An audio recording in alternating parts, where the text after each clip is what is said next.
chambres d'agriculture sont engagées dans plusieurs programmes de recherche européens, notamment via Horizon Europe. Outre la participation à des expérimentations et la collecte et le partage de données à l'échelle européenne et de façon multipartenariale, cela permet également la diffusion de résultats, notamment au sein du réseau des chambres d'agriculture, pour une évolution et une optimisation du conseil auprès des agriculteurs. À l'occasion d'une série de podcasts sur différents programmes liés aux matières fertilisantes, Agathe Darré, chargée de mission projet européen à Chambre d'agriculture France, nous fait part des contours et des objectifs du financement de ces programmes et de leur mise en œuvre. Donc, je m'appelle Agathe Darré, je travaille à Chambre d'agriculture France en tant que chargée de mission pour les projets européens. Alors, les chambres d'agriculture sont impliquées dans plusieurs projets européens, notamment via le programme de recherche Horizon Europe. Et moi, en tant que chargée de mission aux chambres d'agriculture, je me charge de la coordination des chambres régionales et départementales impliquées dans le projet, ainsi que du suivi administratif et financier de ces projets. Une autre grande mission, c'est de valoriser les résultats de ces projets européens auprès de l'entièreté du réseau des chambres d'agriculture. Et c'est dans ce contexte qu'on a décidé d'organiser ce podcast dédié aux projets en lien avec l'économie circulaire des matières fertilisantes, pour lequel on pourra présenter trois projets qui sont Walnut, Fertimanure et Nutri2Cycle. Agathe, peux-tu nous dire ce que recouvre réellement le programme Horizon Europe? Le programme Horizon Europe, c'est un programme européen pour la recherche et l'innovation qui se déroule sur la période 2021 jusqu'à 2027 et qui représente 95,5 milliards d'euros pour toute la durée du programme. Il se divise en trois grands piliers. Le premier sur la recherche fondamentale, le deuxième qui finance des projets de recherche et d'innovation, et le troisième qui finance l'investissement à haut risque pour l'innovation.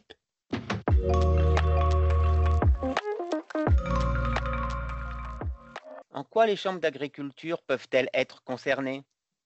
Nous, en chambre d'agriculture, on est concerné par le pilier 2, qui se découpe en 6 clusters thématiques et en 5 missions.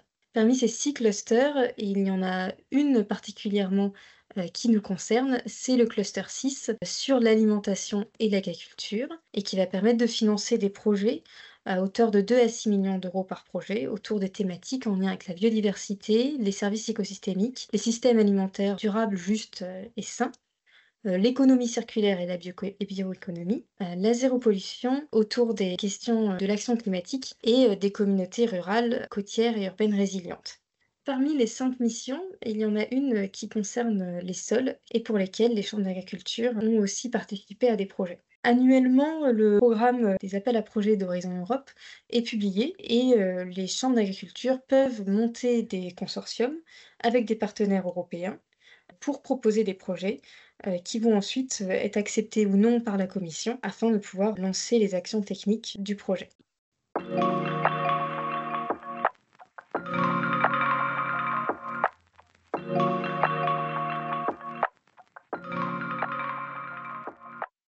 Quelle articulation y a-t-il entre les programmes Horizon Europe et d'autres partenariats de recherche à l'échelle européenne? Les projets financés par le programme Horizon Europe font partie de ce qu'on appelle le PEI Agri, le Partenariat européen pour l'innovation, qui est devenu aujourd'hui le EU CAP Network et qui a pour but de réunir les projets financés via Horizon Europe et les groupes opérationnels financés par le FEADER. L'objectif de l'EU CAP Network, anciennement PEI Agri, est principalement d'accompagner les acteurs du monde agricole dans le partage des innovations, des connaissances développées dans le cadre des projets multi-acteurs et dans le cadre des groupes opérationnels, ainsi que de partager autour des différents événements qui peuvent exister en Europe sur la thématique de l'agriculture. Quel intérêt les chambres d'agriculture tirent-elles de ce type de participation? En chambre d'agriculture, on participe à des projets européens via le programme Horizon Europe. Ça a plusieurs intérêts pour nous. Notamment, ce sont des projets qui sont très bien financés. Ce sont des projets pluriannuels qui peuvent durer parfois jusqu'à 7 ans, qui permettent d'investir sur le temps long. Ils permettent aussi de créer des nouveaux partenariats, que ce soit en France et en Europe, et de participer à des activités de recherche et de conseil qui ne seraient pas forcément financées autrement. Ça nous permet enfin d'échanger sur nos pratiques avec d'autres pays européens et de s'enrichir mutuellement.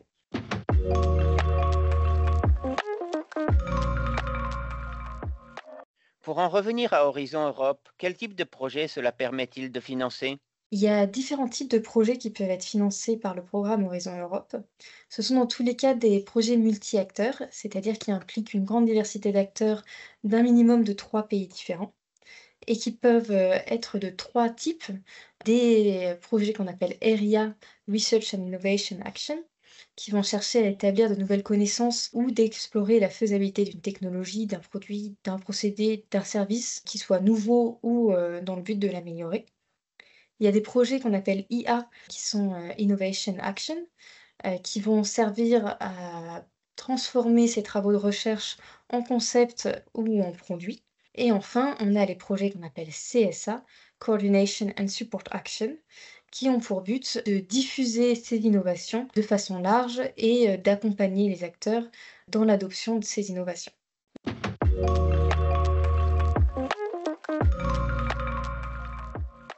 Peux-tu nous rappeler le nom des programmes portant sur les matières fertilisantes?